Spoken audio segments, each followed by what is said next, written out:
Hello friends, welcome to Keshav education. मैं खुशी। कैसे हैं आप सभी लोग?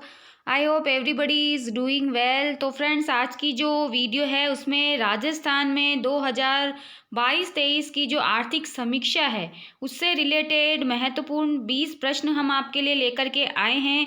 तो चलिए शुरू करते हैं आज की वीडियो। तो आपके असिस्टेंट प्रोफेसर का जो एग्ज़ाम होने वाला है तो उसमें राजस्थान की जो आर्थिक समीक्षा है उसमें से भी आपके लिए प्रश्न जो है वो पूछे जाएंगे। तो चलिए शुरू करते हैं आज की वीडियो एंड आई होप आप सभी की तैयारी जो है वो भी बहुत अच्छी चल रही होगी। इन 2-3 दिन में हम जितना भी ज़्यादा हो सके उतने इम्पोर्टेंट क्वेश्चन आप तक प्रोवाइड करने की पूरी कोशिश करेंगे। आप भी हमारे चैनल से कंटिन्यू इसी तरह अपडेट रहें।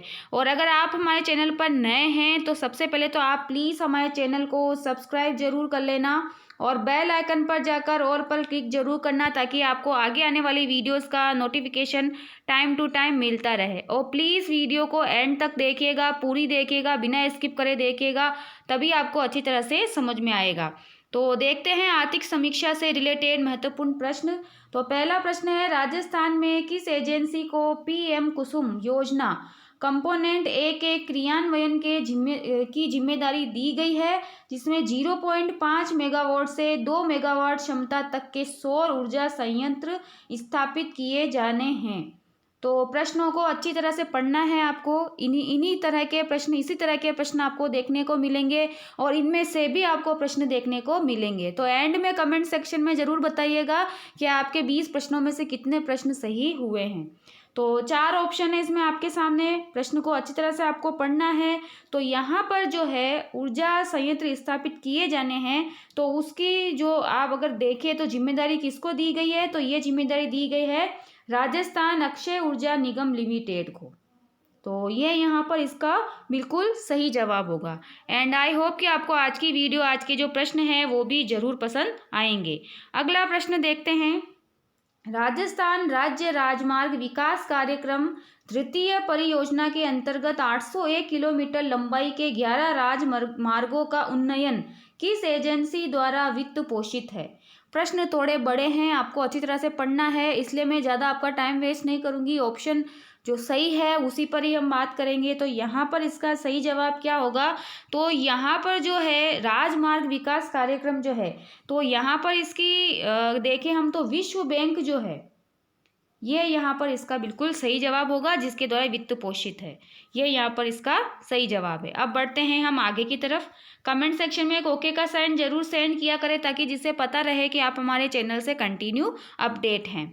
अगला प्रश्न है, गत वर्ष की तुलना में वर्ष 2022-23 में राजस्थान के सकल राज्य मूल वर्धन GSVA स्थिर 2011-12 बुनियादी मूल्यों पर में किस क्षेत्र के योगदान में सर्वाधिक वृद्धि होने का अनुमान है?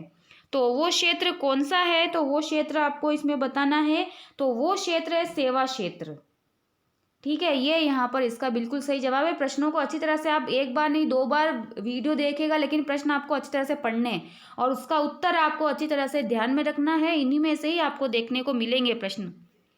और आपकी तैयारी जो है अब तो बहुत अच्छी होगी, क्योंकि 7 तारीख को आपको एग्ज़ाम होने वाला है। तो मेरी तरफ से भी आप सभी को बेस्ट ऑफ लक कि आप जो भी तैयारी, अब जो भी आप पढ़ें, बिल्कुल नया कुछ भी नहीं पढ़े, जो भी रिवीजन, अब रिवीजन ही चलेगा। हम भी आपको 2-3 दिन तक जो कंटिन्यू हमने जो पढ़ा है उसी में से रिवाइज क्वेश्चन जो है हम आप तक प्रोवाइड करने की पूरी कोशिश करेंगे और आप भी अपने देखिए कि कितने प्रश्न आप सही कर पाते हैं। तो अगला प्रश्न है, वर्ष 2022-23 में राजस्थान के सेवा क्षेत्र के प्रचलित मूल्यों पर सकल राज्य मूल्यवर्धन GSVA में किस उप क्षेत्र का योगदान सर्वाधिक रहा? इससे पहले आपको क्षेत्र पूछा था, अब पूछा है उप क्षेत्र। तो उप क्षेत्र की अगर हम बात करें तो ये है व्यापार, होटल एवं जलपान गृह। ये यहाँ पर इसका सही जवाब होगा। अगला प्रश्न देखते हैं। अगला प्रश्न थोड़ा बड़ा है, प्रश्न को अच्छी तरह से पढ़ना है। राजस्थान की मुख्यमंत्री लघु उद्योग प्रोत्साहन योजना के बारे में निम्न में से कौन सा तथ्य सही नहीं है? तो 3 ऑप्शन तो सही है और एक जो कथन है वो असत्य है। तो वो जो असत्य कथन है, जो सही नहीं है, वो आपको देखना है। तो यहाँ पर जो असत्य कथन होगा वो ऑप्शन नंबर ए है, यानी कि इस योजना में लघु क्षेत्र के उद्यमियों को 15 करोड़ तक के ऋणों पर 4% का ब्याज अनुदान दिया जा रहा है। ये यहाँ पर यह तथ्य सही नहीं है। ये यहाँ पर इसका सही जवाब होगा। अब बढ़ते हैं हम आगे की तरफ। अगला प्रश्न देखते हैं, क्वेश्चन नंबर 6। राजस्थान में अटल भूजल योजना के लिए निम्न में से कौन सा कथन सही है? यानी कि आपको दो तरह के कथन मिलेंगे, उसमें से कौन सा सही है? कूट वाले प्रश्न आपको देखने को मिलेंगे। तो दो ऑप्शन आपके सामने हैं। अटल भूजल योजना भारत सरकार की वित्तीय सहायता से राजस्थान सरकार द्वारा चलाई जा रही है, और दूसरा है इस योजना का फोकस भूजल प्रबंधन में सुधार करना और इसके गिरते स्तर को रोकना है। तो यहाँ पर दोनों कथन के बारे में आपको देखना है कि दोनों कथन क्या है। तो यहाँ पर जो ऑप्शन नंबर ए है, तो ऑप्शन नंबर ए यहाँ पे गलत है, तो बी वाला यहाँ पे सही है। तो केवल बी ऑप्शन जो है आपका सही होगा। ये यहाँ पर इसका बिल्कुल सही जवाब है। अगला प्रश्न है, वर्ष 2022-23 के अग्रिम अनुमानों के अनुसार सांकेतिक अथवा प्रचलित मूल्यों पर भारत के सकल घरेलू उत्पाद में कितना प्रतिशत भाग राजस्थान के सकल राज्य घरेलू उत्पाद के होने का अनुमान है? तो कितना होने का अनुमान है ये? तो ये अनुमान है 5.18%। तो ये यहाँ पर इसका सही जवाब होगा। अब बढ़ते हैं हम आगे की तरफ। अगला प्रश्न देखते हैं। अगला प्रश्न है, राजस्थान सूक्ष्म लघु एवं मध्यम उद्यम नीति 2022 का उद्देश्य है। तो यहाँ पर इसका उद्देश्य क्या है? सभी श्रेणी के उद्योगों का विकास करना, निवेश प्रोत्साहन को बढ़ावा देना, रोजगार के अवसर बढ़ाना, या फिर उपयुक्त सभी। तो यहाँ पर इसका सही जवाब क्या होगा? उपयुक्त सभी। अगला क्वेश्चन, राज्य की फ्लैगशिप योजना शुद्ध के लिए युद्ध अभियान का नोडल विभाग कौन सा है? तो यहाँ पर इसका सही जवाब क्या होगा? इसका नोडल विभाग कौन सा होगा? तो चिकित्सा एवं स्वास्थ्य विभाग जो है ये इसका नोडल विभाग होगा। ये यहाँ पर इसका सही जवाब है। अगला प्रश्न देखते हैं। अगला प्रश्न भी ध्यान से पढ़ना है। अंबेडकर डीबीटी वाउचर योजना के अंतर्गत SC, ST, OBC, MBC तथा EWS वर्ग के विद्यार्थियों को अपने घर से दूर शहरी क्षेत्रों में रहने के लिए भोजन एवं आवासीय सुविधा हेतु प्रतिमाह कितने रुपए दिए जाते हैं? तो इसमें भी आपके सामने 4 ऑप्शन है। तो कितने रुपए दिए जाते हैं? 2000, 3000, 4000 या 5000। तो यहाँ पर इसका सही जवाब क्या होगा? तो इनको दिए जाते हैं 2000 रुपये। ये यहाँ पर इसका बिल्कुल सही जवाब होगा। और फ्रेंड्स, अगर आपने अभी तक हमारे चैनल को सब्सक्राइब नहीं किया हो तो प्लीज़ सबसे पहले सब्सक्राइब जरूर कर लेना और बेल आइकन पर जाकर ऑल पर क्लिक जरूर करना, ताकि आपको आगे आने वाली वीडियोस का नोटिफिकेशन टाइम टू टाइम मिलता रहे। और प्लीज़ वीडियो को ज़्यादा से ज़्यादा शेयर करना, लाइक तो बनता ही है, लाइक भी जरूर करना। अगला प्रश्न है, इंदिरा गांधी मातृत्व पोषण योजना के संबंध में कौन सा कथन असत्य है? 4 ऑप्शन है, इसमें आपको असत्य कथन जो है वो पहचानना है। तो यहाँ पर असत्य कथन होगा ऑप्शन नंबर सी। क्या है, इसको पढ़ लेते हैं। इस योजना के अंतर्गत दूसरी संतान के जन्म पर महिलाओं को 5 किश्तों में कुल 10,000 रुपये दिए जाते हैं। यह ऑप्शन यहाँ पे गलत है, यानी असत्य कथन है ये। अगला प्रश्न देखते हैं। अगला प्रश्न है, राजस्थान में सेज के विकास के लिए कौन सी एक केंद्रीय प्रमुख एजेंसी है? रिको, RFC, IDBI या सिडबी? तो यहाँ पर इसका सही जवाब क्या होगा? रिको। यह यहाँ पर इसका सही जवाब है।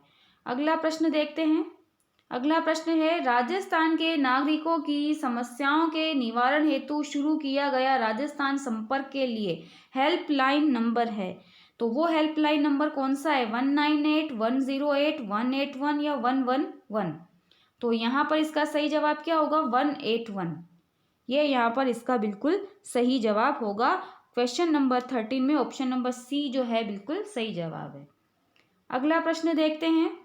कौन सी योजना राजस्थान सरकार द्वारा प्रायोजित है? 4 योजनाओं के नाम हैं। तो कौन सी योजना जो है राजस्थान सरकार द्वारा चलाई जा रही है? तो यहाँ पर इसका सही जवाब क्या होगा? महात्मा गांधी जन भागीदारी विकास योजना जो है ये राजस्थान सरकार द्वारा प्रायोजित है। अगला प्रश्न वापस से कूट वाले प्रश्न हैं। दिल्ली मुंबई औद्योगिक गलियारा DMIC के बारे में सही कथन है। 3 कथन है। यह जवाहरलाल नेहरू पोर्ट मुंबई को दादरी यूपी से जोड़ता है। इसमें 6 भारतीय राज्य और दिल्ली को शामिल किया गया है। इजराइल द्वारा सहायता प्राप्त है। तो यहाँ पर इसका सही जवाब क्या होगा?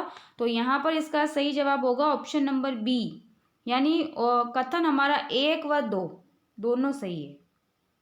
ये यहाँ पर इसका सही जवाब है। अगला प्रश्न, राजस्थान राज्य खनिज लिमिटेड से संबंधित असत्य कथन की पहचान कीजिए। अब आपको इसमें से असत्य जो कथन है वो देखना है और इसमें पहचानना है। तो 3 है, स्थापना 1974 में हुई है, खनिज विपणन एवं खनिजों के वैज्ञानिक अन्वेषण से संबंधित है, विशेष परिस्थितियों में खनन क्षेत्र संबंधित ऋण भी उपलब्ध कराता है। तो यहाँ पर इसका सही जवाब क्या होगा? तो ऑप्शन नंबर ए गलत है, 2 भी गलत है, लेकिन तीसरा यहाँ पे सही है। तो ऑप्शन नंबर केवल सी, यहाँ पर 20 वाला ऑप्शन सही होगा। अगला प्रश्न है, राजस्थान में कुल जिला उद्योग केंद्र कार्यरत है, कितने हैं? 36, 33, 25 या 23? तो यहाँ पर इसका सही जवाब क्या होगा? ऑप्शन नंबर ए 36 जिला उद्योग केंद्र कार्यरत है। अगला प्रश्न है, HPCL Rajasthan refinery limited HRRL में हिंदुस्तान पेट्रोलियम कॉरपोरेशन का योगदान कितना प्रतिशत है? 26%, 74%, 76% या फिर 24%?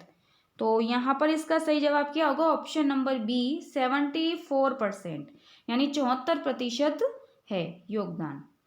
अगला प्रश्न है, फिर से कूट वाला प्रश्न है, राजस्थान हस्तशिल्प नीति 2022 के संबंध में सत्य कथन बताना है आपको। वापस से सत्य कथन जो है वो देखना है। तो पढ़ लेते हैं सारे कथन। 17 सितंबर 2022 को उद्योग मंत्री शकुंतला रावत द्वारा राजस्थान की प्रथम हस्तशिल्प नीति जारी की गई। तो ये ऑप्शन सही है।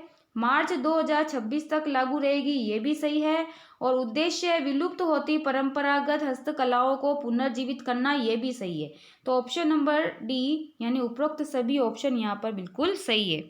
और आज का हमारा अंतिम प्रश्न, मुख्यमंत्री लघु वाणिज्यिक वाहन स्वरोजगार योजना के संबंध में असत्य कथन बताइए। यानी असत्य कथन कौन सा है वो आपको देखना है। इसमें 4 ऑप्शन है इसमें आपके सामने, तो इसमें देखना है असत्य कथन कौन सा है। तो 11 अक्टूबर 2022 को अधिसूचित हुआ, ये तो सही है। 1 दिसंबर 2022 को उद्योग मंत्री शकुंतला रावत ने लॉन्च की, ये भी सही है। उद्देश्य 18 से 45 वर्ष की आयु वर्ग के आवेदकों को स्वरोजगार के अवसर उपलब्ध करवाना, ये भी सही है। और बजट इसमें 100 करोड़ का है, तो ये यहाँ पे गलत है। तो ऑप्शन नंबर डी जो है वो यहाँ पर असत्य है। तो ऑप्शन हमारा जो है डी केवल ये यहाँ पर सही है। तो ये थे आज की राजस्थान की जो आर्थिक समीक्षा है उससे रिलेटेड महत्वपूर्ण 20 प्रश्न। आई होप कि आपको आज की वीडियो, आज के प्रश्न जरूर पसंद आए होंगे। तो प्लीज़ चैनल को सब्सक्राइब जरूर कर लेना, बेल आइकन पर जाकर ऑल पर क्लिक जरूर करना। और प्लीज़ वीडियो को ज़्यादा से ज़्यादा शेयर करना, लाइक करना, और इसी तरह से अपनी तैयारी जो है आप कंटिन्यू रखना। तो चलिए फ्रेंड्स, मिलते हैं कल नेक्स्ट वीडियो में। Okay friends, take care.